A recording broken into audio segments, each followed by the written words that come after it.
Mettez-moi le type ici dans le camion. Mettez-le dans le camion pour le sécuriser là-bas.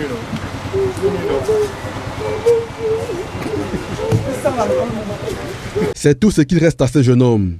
Des pleurs et des larmes.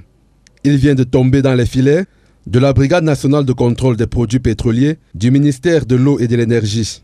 L'infortuné avait transformé son domicile en un véritable dépôt et centre de commercialisation du gasoil de contrebande, ici en Kapa, dans l'arrondissement de Dibombari, région du littoral.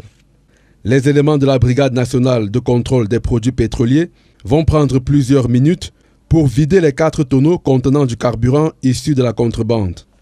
L'exercice va se poursuivre tout au long de la route nationale numéro 5, entre Kapa et Bonaberi, en passant par Bekoko, où plusieurs sites de vente illicite des produits pétroliers seront démantelés, à l'instar de ce domicile qui sert de base arrière au trafic de carburant. Plusieurs bidons seront saisis.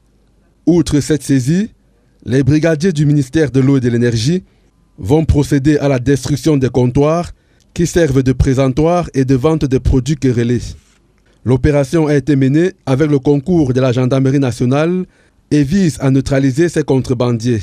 L'opération d'aujourd'hui consistait à démanteler tous les points de vente illicites des produits pétroliers le long des axes partant de Yaoundé à Douala et les axes de Bonaberi à Souza, afin de dissuader tous les fraudeurs qui continuent à perpétuer dans cette manœuvre illicite de trafic des produits carburants.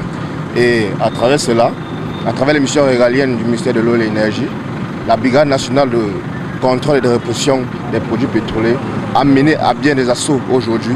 La moisson de cette opération a débouché sur la saisie de près de 3000 litres de carburant, super et gasoil confondus.